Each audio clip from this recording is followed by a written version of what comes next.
ஹாய்ங்க. இன்றைக்கி என்னென்னா ஒரு லாங் வீடியோங்க. ஆக்சுவலி இன்றைக்கி ஆஸ் யூஷுவல் வந்து பருப்பு இருத்தணி எடுத்து வச்சுட்டு அதுக்கப்புறம் மேரக்காய் வந்து நிலக்கடலை போட்டு செஞ்சு எடுத்து வச்சுட்டேன். ஆதி அவங்க அப்பாவுக்கு சப்பாத்தியும் போட்டு எடுத்து வச்சுட்டாங்க. ஓகே ஃப்ரெண்ட்ஸ், உங்ககிட்ட நான் ஒன்று கேட்கணும், ஓகேங்களா? நீங்கள் வந்து ஒரு ஆர்மி மேனாக இருக்கீங்க, வாட் எவர் இட் இஸ், ஒரு நாட்டை நேசிக்கிற ஒரு பர்சனாக இருக்கீங்க. உங்கள்கிட்ட வந்து ஆப்போனண்ட் ஒரு பர்சன் வந்து உங்களுக்கு அழகான 2 குழந்தைங்க இருக்காங்க. அவங்க வந்து வளர்கிறத பார்க்கணுன்னு ஆசைப்பட்றீங்கள்ல. அதுக்கப்புறம் வந்து உங்களுக்கு அழகான ஒரு மனைவி இருக்காங்க. ஒரு அமைதியான சூழலில் நீங்கள் வாழணுன்னு நாங்கள் ஆசைப்படுறோம். ஸோ நீங்கள் உங்களோட முடிவு என்ன அப்படின்னு மிரட்டுற விதமாக கேட்குறாங்க. ஸோ நீங்கள் வந்து என்ன பதில் சொல்லுவீங்க? நான் வந்து கண்டிப்பாக சொல்லுவேன், எனக்கு என் குழந்த முக்கியம், என் ஹஸ்பண்ட் முக்கியம் அப்படின்னு செல்ஃபிஷாக யோசிப்பேங்க. கண்டிப்பாக செல்ஃபிஷாக யோசிப்பேன். நான் எனக்கு வந்து வேறு ஐடியா இருக்குது அப்படின்னு சொல்கிறவங்களும் கமெண்ட் பண்ணுங்கள், ஓகேங்களா? ஆனால் ஒரு தலைவர் வந்து என்ன சொல்கிறாருன்னா, ஒரு ஆர்மியில் இருக்கவங்க, போர் வீரராக இருக்கிறவங்க குடும்பத்தை பற்றியோ மனைவியை பற்றியோ குழந்தைகளை பற்றியோ நினைக்கிறதுக்கு நேரமே இருக்காது. ஸோ எனக்கு வந்து என் இனம்தான் முக்கியம் அப்படின்னு சொன்ன ஒரு தலைவரை பற்றி தான் இன்றைக்கி பார்க்க போகிறோம், ஓகேங்களா? நான் யாரை சொல்கிறேன்னு உங்களுக்கு தெரிஞ்சிருக்குன்னு நினைக்கிறேன். தெரிஞ்சவங்க நான் எந்த தலைவரை சொல்கிறேன்னு கமெண்ட் பண்ணுங்கள். இன்னொரு க்ளூவும் கொடுக்கட்டுங்களா? ஒரு இன்டர்வியூவில் அந்த தலைவர்கிட்ட போய் கேட்குறாங்க, உங்களுக்கு நான் எதிரியாகணும் அப்படின்னா நான் என்ன மாதிரி நடந்துக்கிட்டால் நீங்கள் வந்து என்னை எதிரியாக கன்சிடர் பண்ணுவீங்க அப்படின்னு கேட்குறாங்க. அதுக்கு வந்து அந்த தலைவர் என்ன சொல்கிறாருன்னா, நீங்கள் வந்து என் இனத்துக்கு எதிரியாக மாறினீங்கன்னா கண்டிப்பாக நான் உங்களுக்கு எதிரியாக இருப்பேன் அப்படின்னு சொல்கிறாரு. அவர் யாருன்னு யோசிக்கிறீங்களா? கண்டுபிடிச்சிட்டிங்களா? நான் யாரை சொல்கிறேன்னு கண்டிப்பாக உங்களுக்கு எல்லாம் தெரியும். என் கணவர் கல்யாணம் எங்களுக்கு பேசின புதுசுலேருந்து அவரோட ஃபேவரட் தலைவரை பற்றி என்கிட்ட வந்து ஃபீட் பண்ணிகிட்டே இருப்பார். அவர் இப்படி, அவர் அப்படி அப்படின்னு. நான் சொல்லுவேன், ஏன் வந்து நீங்கள் அவரை பற்றி சொல்கிறீங்க? ஏன்னா எனக்கு அப்போ புரிதல் கிடையாது. எனக்கு வந்து அந்த தலைவரை பற்றி புரிதல் கிடையாது. ஸோ என் கணவர் 1 by 1 சொல்லும்போது இப்படியும் ஒரு தலைவர் இருப்பாங்களா அப்படின்னு நான் ஷாக் ஆனவங்க தாங்க வேலுப்பிள்ளை பிரபாகர். யாரை சொல்கிறேன்னு கண்டுபிடிச்சிட்டிங்களா? ஆமாங்க, நம்ம இலங்கையில் மாசா எல்லாரும் பார்க்குற மாதிரி, எல்லாத்தையும் பயமுறுத்துகிற மாதிரி, எல்லாரும் அவரை கண்ட நடுங்கிற மாதிரி இருந்த வேலுப்பிள்ளை பிரபாகரன், அவரை பற்றி தாங்க பார்க்க போகிறேன். நான் எந்த கட்சியை பற்றிலாம் பேசலைங்க, இந்த தலைவரோட சிறப்புகளை பற்றி பேசலாம் அப்படின்ட்டு தாங்க வந்தேன். என் கணவர் வந்து என்கிட்ட ஒரு கொஷின் கேட்டார். நான் வந்து அப்போ சொல்லுவேன், அவங்கனால தான் இத்தனை பேர் இறந்து போனாங்க, அவங்க மாட்டுக்கு வந்து அந்த இடத்த மூவ் ஆன் பண்ணி வந்திருக்கலாம்ல, 3 லட்சம் பீப்புள் வந்து இவ்வளோ கொடுமையை அனுபவித்து செத்துருக்க மாட்டாங்கல்ல அப்படின்னு வந்து அவர்கிட்ட வந்து ஆர்கியூமெண்ட் பண்ணாதப்ப அவர் என்கிட்ட ஒரு கொஷின் கேட்டார்.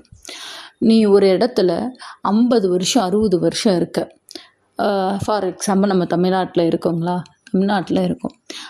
அந்த தமிழ்நாட்டில் வாழ வந்த நம்ம வந்து எப்பயும் வந்தார வாழ வைக்கும் தமிழ்நாடு அப்படி தான் சொல்லுவோம், கரெக்டுங்களா? அந்த இடத்துல நிறையா ஒடிசா, ராஜஸ்தான் இந்த மக்கள்லாம் வந்து வாழ்கிறாங்க. அது தப்பு இல்லை, எல்லாருமே வந்து கஷ்டப்படுறோம். நம்மளும் வந்து பெங்களூர் எல்லா இடத்துலையும் போய் வேலைக்கு போகிறோம், அது மேட்ரு கிடையாது.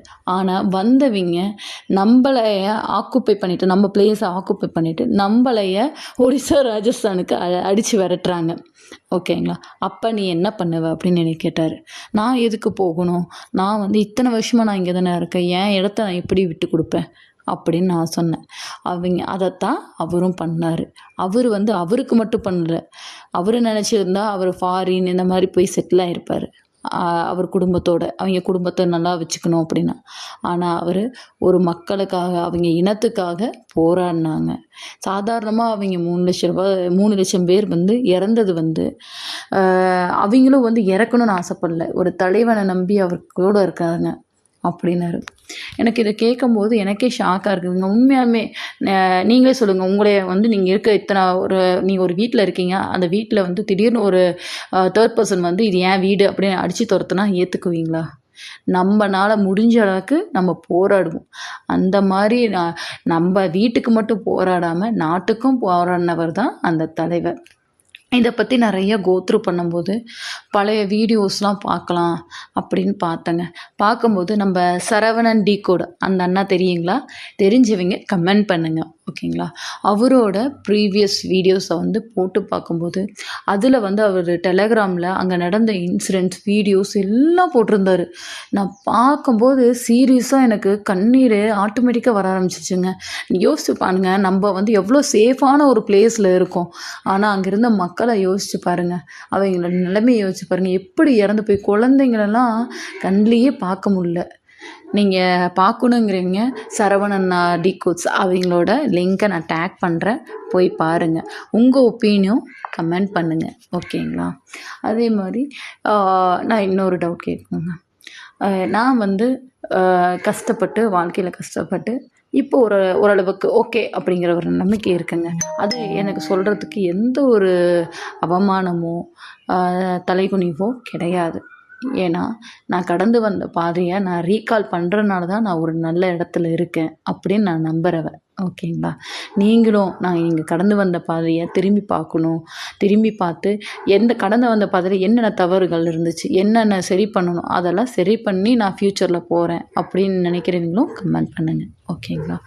நான் கடந்து வந்த பாதையில் என்னென்னா, ஸ்கூலுக்கு போகும்போது கவர்மெண்ட் ஸ்கூலில் தான் நானும் எங்கள் அக்காவும் படித்தோங்க. கவர்மெண்ட் ஸ்கூலில் ஃபீஸ் இல்லை. ஆனால் அந்த கவர்மெண்ட் ஸ்கூலில் போடுற யூனிஃபார்ம் ஃப்ரீ கிடையாதுங்க. நாங்கள் வந்து அந்த யூனிஃபார்மை வாங்குறதுக்கு எங்ககிட்ட போதுமான காசு இருக்காது எங்கள் அப்பா அம்மாட்ட. அப்போ என்ன பண்ணுவோம், பக்கத்தில் எங்கள் ரிலேட்டிவ் ஒருத்தவங்க வந்து அதே ஸ்கூலுக்கு போகிறாங்க. எங்கள் அக்காவை விட அவங்க 1 year சீனியர். ஸோ அவங்க இயர்லி வந்து 3 யூனிஃபார்ம்ஸ் எடுப்பாங்க, ஓகேங்களா? அவங்க அந்த இயரை கிராஸ் பண்ணும்போது அந்த 3 யூனிஃபார்மும் கீழே போடுவாங்க. கீழே போடுறத நாங்கள் கேட்டு வாங்கிக்குவோம், எங்களுக்கு கொடுங்க, எங்களுக்கு யூனிஃபார்ம் இல்லை அப்படின்னு. அந்த யூனிஃபார்ம் கிழிஞ்சு போயிருந்தாலும் அதை ஸ்டிச் பண்ணி அந்த யூனிஃபார்மை நானும் எங்கள் அக்காவும் போட்டு போயிருக்கோம்.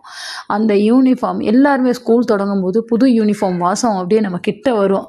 ஆனால் நம்ம நிலைமையை நினைக்கும் போது எனக்கு பெருமையாக தாங்க இருக்குது. நான் இப்படி கஷ்டப்பட்டு வந்தேன் அப்படின்னு நினச்சி நான் அதை வந்து கவலைப்படலை.